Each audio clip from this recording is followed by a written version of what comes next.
존경하는 국민 여러분, 그리고 우원식 국회의원님과 의장님과 그리고 여러 국회의원 여러분, 저는 지난 6월 4일 이곳 국회에서 대통령 취임 선서를 통해 국민이 주인인 나라, 다시 힘차게 성장 발전하는 나라, 모두 함께 잘 사는 문화가 꽃피는 나라, 그리고 안전하고 평화로운 나라를 만들겠다고 약속드렸습니다.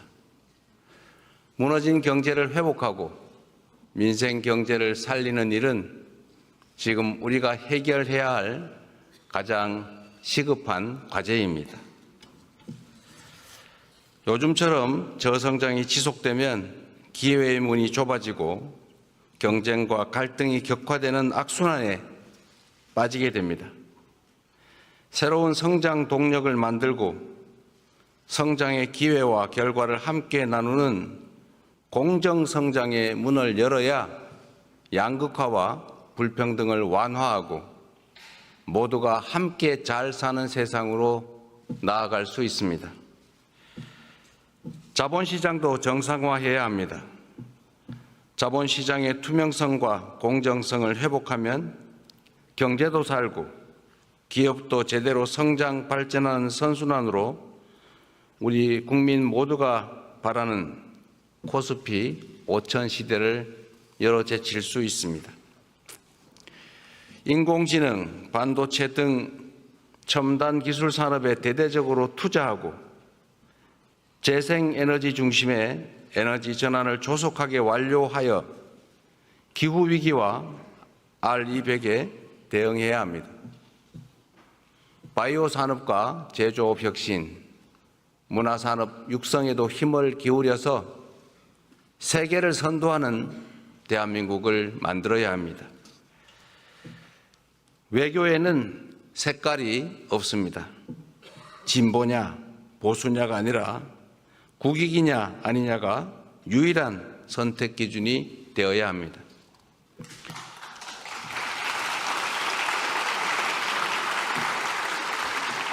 감사합니다.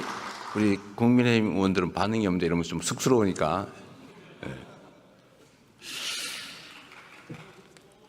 국익 중심의 실용 외교로 통상과 공급망 문제를 비롯한 국제 질서 변화에 슬기롭게 대응해야 합니다.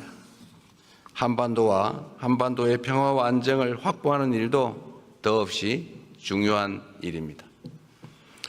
평화가 밥이고 평화가 곧 경제입니다.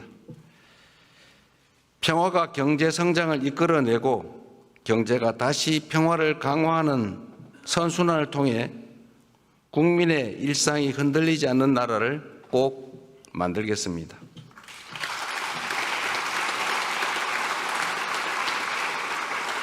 이 자리를 빌려 국민 여러분께 간곡하게 협조 요청을 드립니다. 새로운 나라, 진짜 대한민국을 만드는 일은 대통령 혼자 또는 특정한 소수가 할 수 있는 일이 아닙니다. 예측 가능하고 합리적인 사회를 만들기 위해서는 우리 모두가 최소한의 합의를 꼭 지켜야 합니다. 규칙을 어겨서는 이익을 볼 수 없고 규칙을 지켜도 결코 손해보지 않는 그런 공정한 사회를 만드는 일 역시 모두의 협력 없이는 불가능합니다. 공정하게 노력해서 일궈낸 정당한 성공에는 우리 모두가 박수를 보내는 그런 합리적인 사회를 꼭 만들어야겠습니다. 기득권과 특권, 새치기와 편법으로 움직이는 나라가 아니라 공정의 토대 위에 모두가 질서를 지키는 상식적이고 합리적인 사회로 나아가야 하는 것입니다.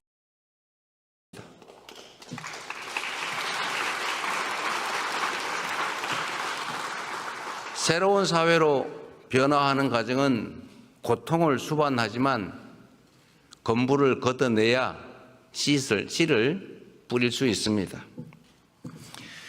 하나된 힘으로 숱한 국난을 극복해온 위대한 우리 대한 국민들의 저력이라면 어떤 어려움도 능히 이겨낼 수 있다고 확신합니다.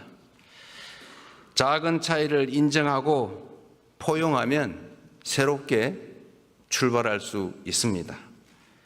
짧은 기간이지만 이미 많은 것들이 회복되고 정상화되고 있습니다. 이제 한 걸음 더 나아갑시다. 우리는 할 수 있다는 것을 국민들께 보여줍시다.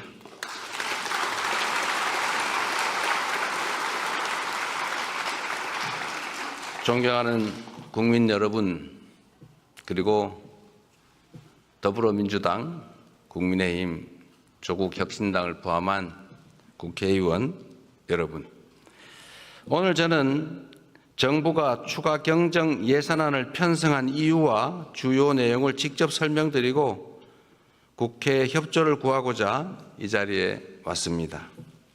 인수위원회도 없이 출범한 정부가 시급하게 추가 경정 예산안을 편성한 이유는 우리 경제가 처한 상황이 그만큼 절박하기 때문입니다. 지금 우리 대한민국은 매우 엄중한 시기를 지나고 있습니다. 수출 회복이 더딘 가운데 내수마저 어려움을 겪고 있습니다. 고물가, 고금리, 고환율에 경제 성장률은 4분기 연속 0%대에 머물고 심지어 지난 1분기는 마이너스 성장을 하기도 했습니다. 중산층의 소비 여력은 줄어들고 자영업자들의 빚은 더 이상 감내할 수 없는 수준에 이르고 있습니다. 세부 경제 지표를 살펴보면 민생의 어려움이 더욱 여실히 드러납니다. 올 초까지 소비, 투자 심리 모두 악화 일로입니다. 올해 1분기 정부 소비, 민간 소비, 설비 투자, 건설 투자가 모두 역성장했습니다. 즉 줄어들었다는 뜻입니다. 구직을 단념한 청년들의 숫자는 역대 최고 수준을 기록합니다. 폐업한 자영업자 수도 연간 100만 명입니다.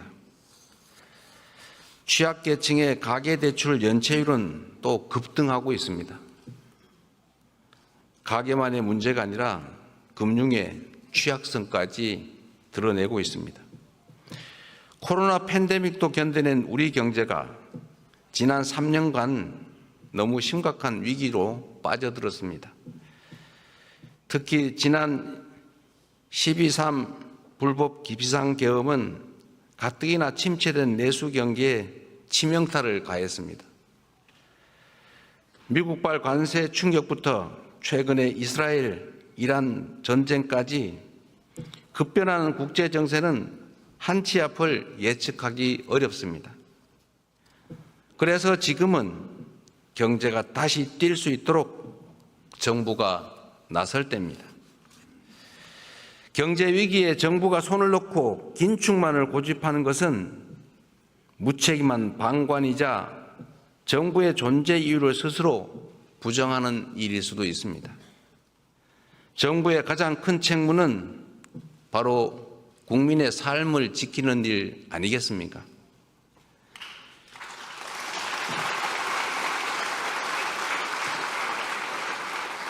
국민의 삶을 지키는 정부, 그리고 위기 앞에 실용으로 답하는 정부라야 합니다.